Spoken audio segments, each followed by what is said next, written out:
नमस्कार, आप देख रहे हैं TGN 24 न्यूज। मैं हूं आपके साथ प्रिया। आज के बुलेटिन की शुरुआत कुछ बड़ी खबरों से।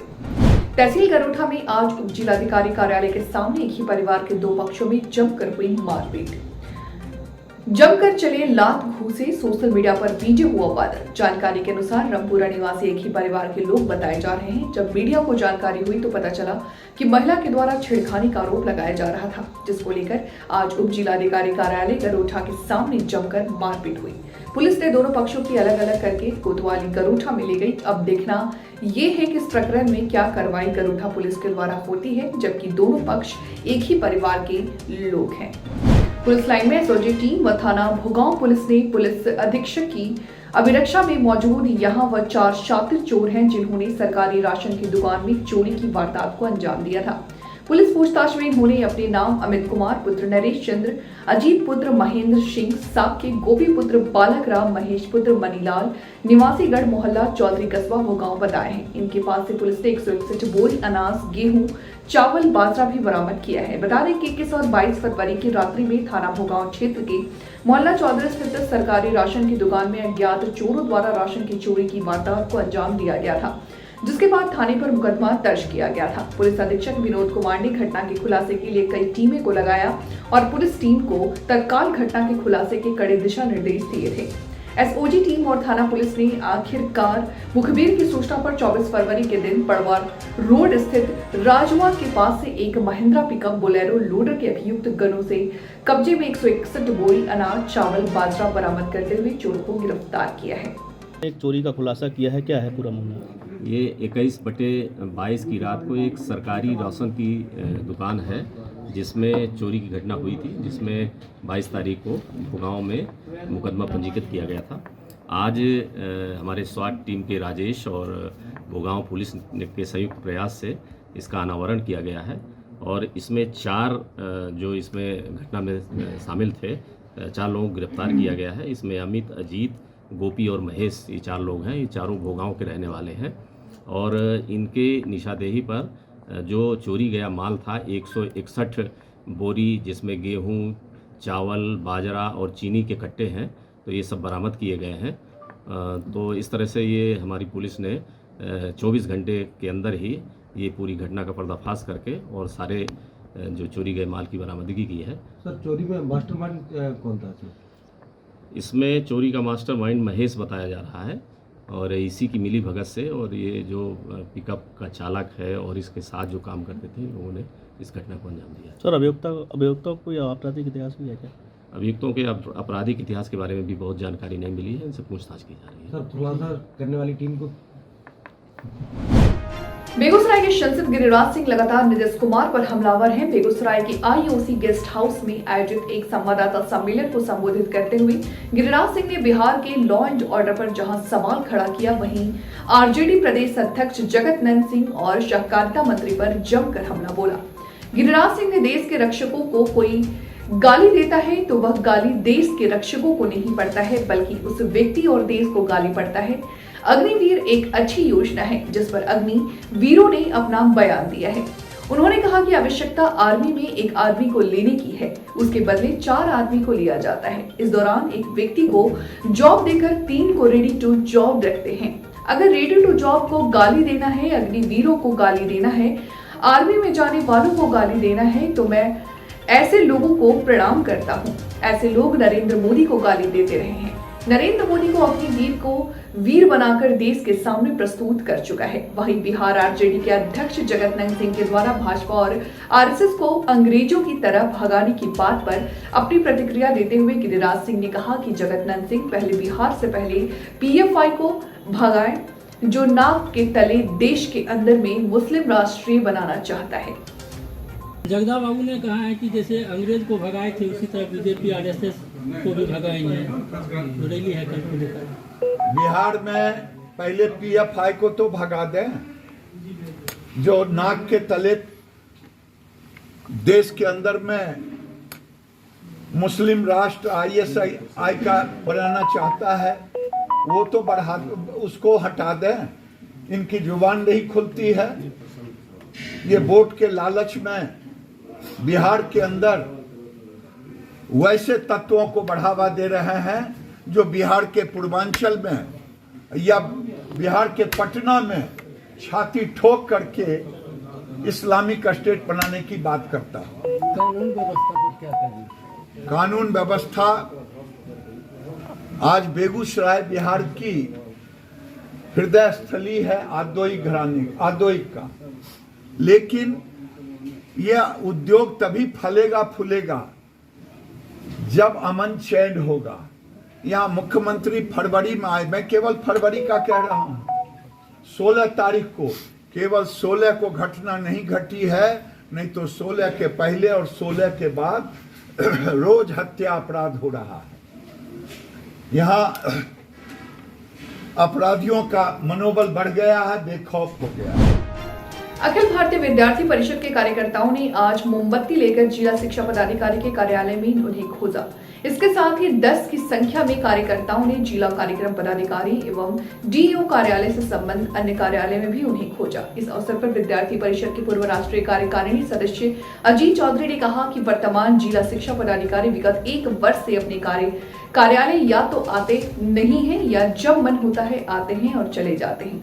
इस बाबत उनसे पूछा जाता है तो वह विद्यालय निरीक्षण के नाम पर कन्नी काटने लगते हैं, जिसे विद्यार्थी परिषद बर्दाश्त नहीं करेगा। विद्यार्थी परिषद जिलाधिकारी से यह मांग करती है कि इस गैर जिम्मेदार डीईओ पर सख्त कार्रवाई करे।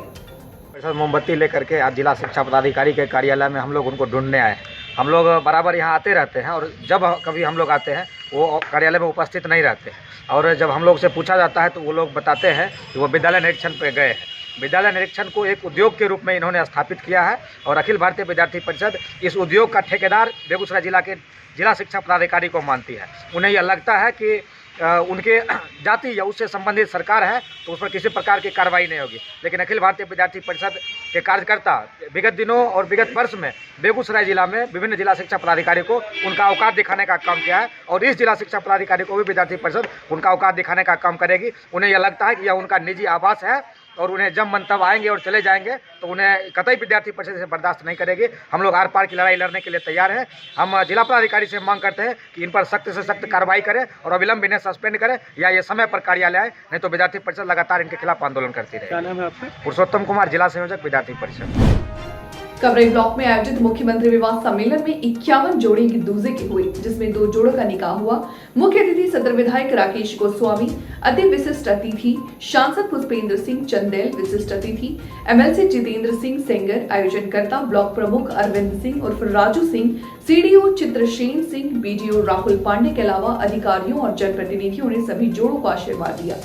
डीएम मनोज कुमार ने सभी जोड़ों को आशीर्वाद देते हुए गुटखा छोड़ो लक्ष्मी जोड़ों के लिए प्रेरित किया। कहा कि हमारी जो भी फसल आती है वो गुटखा में चली जाती है, हम गरीब और गुटखा वाले अमीर होते जा रहे हैं। चरखारी ब्लॉक में आयोजित मुख्यमंत्री सामूहिक विवाह सम्मेलन में 35 जोड़ों ने एक दूसरे के साथ जीवन निर्वाहन करने की शपथ ली, जिसमें एक जोड़े का निकाह संपन्न हुआ। पूर्व सांसद गंगाचरण राजपूत ने अपने उद्घोषण में बताया कि सामूहिक विवाह सम्मेलन में शादी करने से फिजूल खर्च की किस तरह से बचत की जाती है तथा मध्य वर्ग गरीब वर्ग के लोगों को मुख्यमंत्री सामूहिक विवाह में शादी करने के उपरांत सरकार द्वारा प्रोत्साहन राशि भी दी जाती है तथा अन्य सामग्री उपहार रूप में दी जाती है। चरखारी ब्लॉक प्रमुख सीमा कुशवाहा ने आगंतुक महानुभावों का स्वागत किया एवं 9 जोड़ों का उत्साहवर्धन भी किया। कार्यक्रम चल रहा है, क्या उद्देश्य इस कार्यक्रम का? माननीय मुख्यमंत्री की जो योजना है, एक स्वर्णिम योजना है, सामूहिक विवाह योजना, जिसमें जो है आमंत्रित किया जाता है जो हमें एक मानक से नीचे वाले हैं उन सबके बच्चों के लिए यहाँ पर शादी माननीय मुख्यमंत्री जी के उस पर निर्देशों पर और उनके आशीर्वाद से कराई जाती है। और इसमें 51,000 का प्रोविज़न है। इसमें कल भी हमारे यहाँ 138 शादियाँ हुई हैं। आज लगभग जो है 80 शादियों के आसपास हो रही हैं और ये बहुत ही अच्छी परंपरा है जिसमें सभी समुदाय जो है समानता के रूप में आके यहाँ पर पार्टिसिपेट करते हैं। यहाँ पर सभी धर्मों के व्यक्तियों को शादी करने का एक मंच है सामूहिक विवाह योजना के तहत जिसमें सभी धर्मों के व्यक्ति से पार्टिसिपेट करते हैं। सर निकाह भी कराया गया है? निकाह भी कराया गया क्या? हाँ, तो उसमें दो निकाह हुए हैं। 2 निकाह यहाँ पर हुए हैं और ये सभी धर्मों के लिए ओपन है जिससे कि सभी समान रूप से इस देश की भूमिका में और अपने माननीय मुख्यमंत्री जी का माननीय प्रधानमंत्री का आशीर्वाद प्राप्त कर सकें। उसके परिप्रेक्ष्य से सभी को यहाँ भोजन की व्यवस्था भी की गई।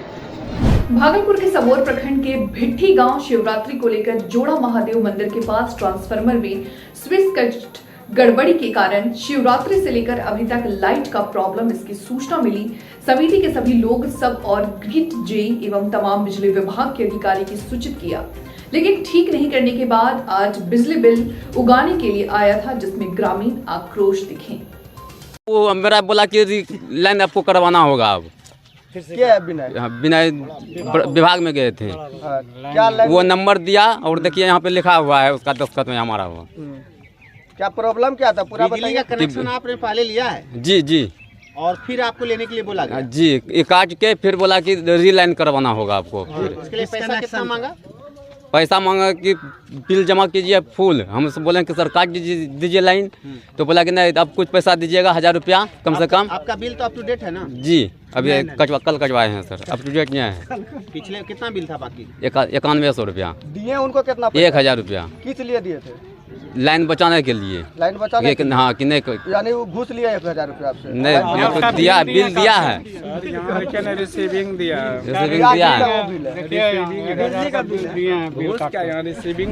भागलपुर सुल्तानगंज थाना क्षेत्र के कमरगंज गांव के वार्ड 1 के रास्ते में विवाद को लेकर गांव के दबंगों ने रिटायर्ड बिहार पुलिसकर्मी के घर में घुसकर तोड़फोड़ करते हुए लाठी डंडे कुदाल से प्रहार करते हुए मारपीट कर 3 लोगों को घायल होने की घटना की सूचना मिली है। स्थानीय पुलिस को देने पर घटना स्थल पर पहुंचकर घायल लोगों को इलाज के लिए रेफरल अस्पताल भेजा गया। वहीं इस मामले में रिटायर्ड बिहार पुलिसकर्मी अवरुद्ध यादव, उनकी पत्नी गीता देवी, पुत्री अमृता कुमारी ने बताया कि हमारे घर से रोड तक जाने के लिए 3 फीट रास्ता है, जो गांव के दबंग मनोज यादव, बिट्टू यादव, संगीता यादव, हेमलता कुमारी, कुंजन कुमारी सभी मिलकर रास्ते को काटकर खेत में मिला रहे थे, जो मना करने पर सभी लोगों ने लाठी डंडे ईंट चलाते हुए घर में घुसकर मारपीट किया, जिसमें घर के सभी लोग घायल होने पर घटना की सूचना पुलिस को देने पर पुलिस घटना स्थल पर पहुंचकर घटना की छानबीन में जुट गई है। कैसे क्या हुआ? ये काट रही थी, गए मना करने के लिए तो कुदाल से कौन चला दी। कौन काट रहा था? नहीं है, वो लोग गई है उधर ही। नाम नहीं जान रहे हैं? है सुनीता देवी नाम है और गुंजो कुमारी नाम है, मनोज कुमार वही सब काट उसकी बेटी है। ये बुलू वाली जो है गुंजन नाम, उसका नाम है हेमलता। वही सब काट रहे थे? मनकारी सवार कर दी। तो आप ही का जमीन है? नहीं, जमीन उधर उसका खेत है और इधर मेरा है। तो ये रास्ता काट रही थी तो मेरी मम्मी मना की तो लड़ाई करने लगी। मैं गई छुड़ाने के लिए तो वो कुदारी से चला दी। कुदाल? हाँ। कौन चलाया कुदाल? उसकी बेटी गई है, उसको चोट लगा। क्या नाम? उसके बाद ये ढेला पत्थर से देखिए इधर पूरा घर में घुस के मारने लगी तो हमने भी उठा के मारे हैं लाठी से। आपका क्या नाम है? मेरा अमृता नाम है। आपको बता दें पूरा मामला ओछाव थाना क्षेत्र के गांव का है, जहां 19 वर्षीय एक वादी द्वारा 15 दिन पूर्व अपने साथ दुष्कर्म कर वीडियो बनाकर सोशल मीडिया पर वायरल करने के संबंध में थाने में मुकदमा पंजीकृत कराया गया। युवती ने 3 लोगों के खिलाफ मुकदमा पंजीकृत कराया है। पूरे मामले की जानकारी देते हुए पुलिस अधीक्षक विनोद कुमार ने बताया कि मुख्य आरोपी युवती का पड़ोसी विकास को पुलिस ने गिरफ्तार कर लिया है। शेष आरोपी अभियुक्तों की गिरफ्तारी के संबंध में प्रयास किया जा रहा। युवती का मेडिकल परीक्षण कराया जा रहा है। कुछ लोगों ने गलत काम किया है, क्या पूरा मामला था? पूरा मामला ये था, इनने जैसे पकड़ गए और बेइज्जती करी, मतलब उसी लड़कों। ये वीडियो किसने बनाया? वीडियो उसी लड़कों ने बनाया है। एक दूसरा जल्दी करने लगा, उसने कि मैं करूँगा, तो उसने उसका वीडियो बना दिया है। फिर वीडियो बना के क्या किया उसका वीडियो बना के और मान ली तीनों ने बेइज्जती करके वीडियो बना के फिर जगह के ऐसा है कि मुझको एक से कही कि मुझे पहले नहीं करने देगा तो मैं तेरी बारिश कर दूँगा, ठीक डाल दूँगा। तो लड़की ने मने करी कि भाई हमारे संग तुमने बहुत गलत किया है, मान ले हमारी बेइज्जती ज़बरदस्ती करी है तुमने, ऐसा हमारे संग नहीं करना आता तुमको ज़बरदस्ती कि नहीं, उसको तुम्हें जान से मार दूँगा अगर तुमने एक दूसरे से कह दी घर पड़ जाएगी। अच्छा, लोगों का ये भी कहना है कि आपकी बेटी का आरोपी के साथ प्रेम प्रसंग चल रहा था, पहले से वो प्यार चल रहा था उनका। प्यार फ्यार नहीं चल रहा था इसका, उनकी ज़बरदस्ती ने सौ में लेगी खींच के। लेकिन वीडियो में तो ऐसा दिख नहीं रहा, वीडियो में तो राजी खुशी लग रहा है सब। जब ले गए तब तो मान ली पकड़ के ही ले गया, और फिर बाद में जब मान ली कराया तब सबका लगन हो गई। पुलिस ने कोई कार्रवाई की अब तक? हाँ, कोई कार्रवाई क्या किया है? हमें बहुत क्रिया पता नहीं क्या हुआ उसमें। बलरई थाना क्षेत्र के अंतर्गत सुबह बलरई नहर पुल पर राहगीरों ने पुल के नीचे नहर में एक युवक का शव देखा तो बलरई पुलिस को सूचित किया। शव की शिनाख्त बलरई पुलिस की सूचना पर शिकोहाबाद पुलिस ने जिशान पुत्र मुकीम निवासी रुकनपुर पजाया शिकोहाबाद के रूप में की है। दोनों थानों की पुलिस ने वैधानिक कार्रवाई कर शव का पंचनामा कर पोस्टमार्टम के लिए भेजा। 2 दिन पूर्व मृतक के पिता मुकीम पुत्र नाथुआ ने शिकोहाबाद थाने में साजिशन बेटे जिशान का अपहरण कर हत्या करने का मामला दर्ज कराया। आशंका जताई थी कि बेटे जिशान की हत्या कर नहर में फेंक दिया गया। पुलिस ने रुकनपुर पजाया में गायब हुए बालक के शव की बरामदगी के लिए नहर में तलाशी करवाई।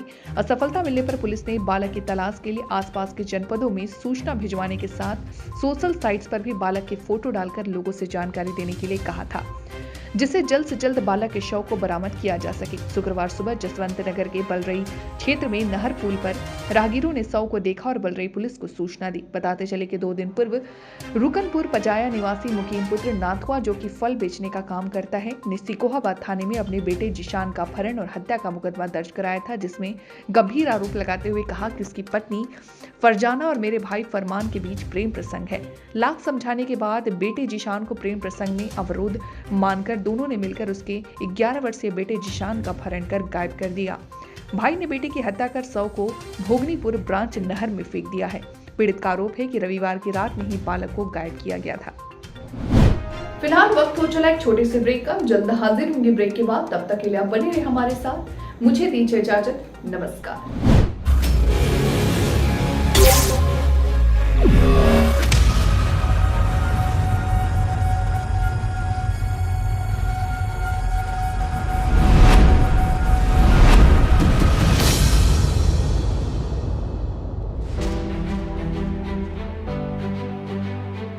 The blessed land of Ram, the modern land of expressways, the blessed land of Krishna, the leading state with 5 international airports, the blessed land of Ganga and many religions, the dynamic land with rapid connectivity, Uttar Pradesh, the land that has always remained India's cultural and spiritual capital, now has been transformed into New India's growth engine. Come and discover unlimited enterprising opportunities offered by New Uttar Pradesh at UP Global Investors Summit 10th to 12th February 2023. The 3-day event happening in the vibrant city of Lucknow will witness the participation of 10,000 global corporate leaders, innovators, business visionaries and startups from over 20 countries. The Yogi government has planned a series of domestic and international roadshows before hosting the GIS 2023 to showcase UP's soft power and promising business destinations, imbibing Prime Minister Narendra Modi's mantra of reform, perform and transform. Uttar Pradesh has already emerged as a favorite among top industrialists of the country. And why not? After all, it makes a contribution of more than 8% to the country's GDP, offers a consumer base of 24 crores and 56% working age population, and is a top-ranking state in ease of doing business. Let's have a look at Uttar Pradesh's thriving business ecosystem. With 6 existing and 7 upcoming expressways, now Uttar Pradesh is known as Expressway Pradesh. What's more, its 9 operational, 10 upcoming airports, world-class interstate 4-lane highways, and the futuristic rapid rail transport system from Meerut to Ghaziabad and Delhi are turning Uttar Pradesh into a popular logistic hub of India. The state is also the destination of India's first water transport system and the largest airport coming up at Jewar. Now, that is why UP is called the gateway of big future investment plans. Uttar Pradesh is also the chosen destination for developing India's defense industrial corridor. Fertile land and ample water resources make Uttar Pradesh ideal for agro and food processing and dairy. UP is India's #1 producer of grain, sugar, potato, pea and ethanol. Add to this, the state also holds the distinction of being India's largest mobile manufacturing hub. Zero tolerance on crime and corruption, plus the development of mega projects like IIT GNL in Greater Noida, Mega Food Park in Bareilly, Trans Ganga City in Unnao, Plastic Park and Garment Park in Gorakhpur, and several flatted factory complexes has transformed UP into an investment magnet for big corporates and MSMEs equally. Today, the state is India's emerging data center hub, medical hub, and educational hub, and offers metro connectivity in all the major cities, enhancing the ease of living.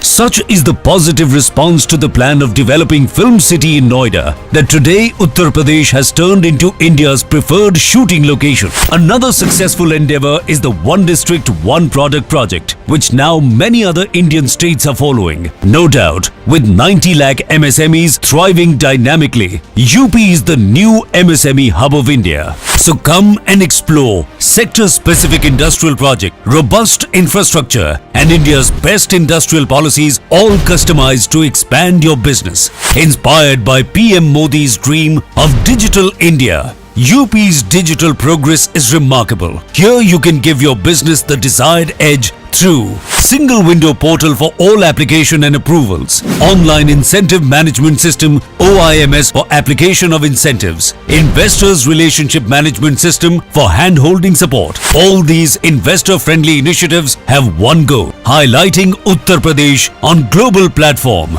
and making it a $1 trillion economy. Come and enjoy a business ecosystem guided by the vision of Prime Minister Narendra Modi, strengthened by the leadership of Yogi Adityanath. Come, invest in Uttar Pradesh, new India's growth engine.